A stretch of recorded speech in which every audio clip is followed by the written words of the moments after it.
और मैं हूँ आपके साथ आशीष सिंह। आइए रुक करते हैं खबरों का। बैतूल जिले में मां ताप्ती की गोद में बसे ऐतिहासिक गांव नीमनवाड़ा में 100 वर्षों पूर्व से स्थापित गुरु गोरखनाथ मठ है। छोटे से गांव का नाता शिक्षा जगत में मुख्य स्थान रखता है। यहाँ के लोग हर क्षेत्र में अपनी सेवाएं देश विदेश में दे रहे हैं। प्रतिवर्ष यहाँ के लोग स्नेह मिलन समारोह में एकत्रित होकर अपने रीति रिवाज, परंपराओं एवं संस्कारों का स्मरण करते हैं। इस अवसर पर खेलकूद, मनोरंजन गतिविधियां होती है, जिसमें बच्चों, युवाओं, बुजुर्गों का उत्साहवर्धन करने पुरस्कार वितरण किया जाता है। गांव पर होने वाले रामनवमी, दीपावली, शिवरात्रि पर होने वाले विभिन्न कार्यों की चर्चा की जाती है। गांव से पढ़ने वाले बच्चों के लिए सहयोग हेतु आवश्यक बिंदुओं पर चर्चा की जाती है। प्रतिवर्ष एक नई उमंग के साथ उत्साह से परिवार की आवश्यकताओं पर ध्यान देकर उन्हें पूर्ण करने का प्रयास किया जाता है।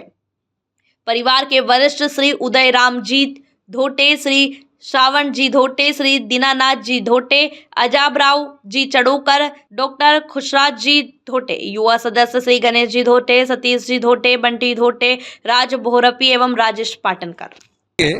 एक ऐतिहासिक गांव नीमनवाड़ा तहसील मुल्ताई से है और यहाँ पर करीब 35 परिवार हम लोग यहाँ पर रहते हैं और अलग अलग संस्थाओं में हमारी सेवाएं दे रहे हैं और शैक्षणिक संस्थाओं में भी यहाँ के बच्चे अध्ययनरत हैं। ये सब लोग मिलकर के हर साल जनवरी के महीने में एक बार सब लोग एकत्रित होते हैं, सब लोग साथ में रह करके सहभोज करते हैं और हमारे गांव के लिए, हमारे लोगों के लिए जो विकास की बात होती है उस पर विचार विमर्श करते हैं।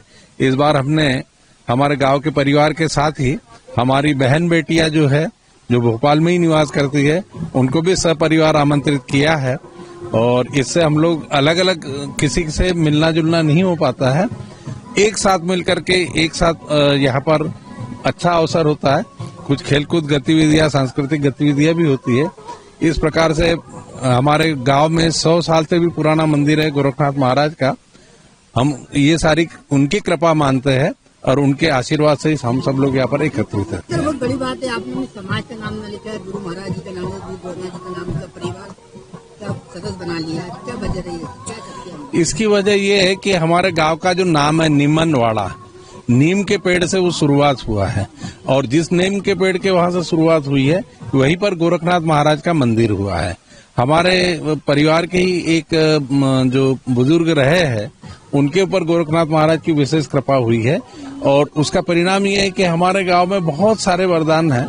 आसपास कई अतिवृष्टि होती है, ओलावृष्टि होती है, दूसरी बीमारी आती है, लेकिन हमारा गांव अक्सर उनकी कृपा से सुरक्षित रहता है। इसलिए हम उनको सदैव हमारे साथ में रखते हैं। कोई भी व्यक्ति जो हमारा यहाँ पर या विदेश में कहीं पर भी जाता है तो उनको स्मरण करता रहता है और उनको याद करता है। तो शिव अवतारी के रूप में कहा जाता है, भगवान शिव के अवतार है। बिल्कुल, साक्षात शिव के अवतार है और खूब कृपा है उनकी।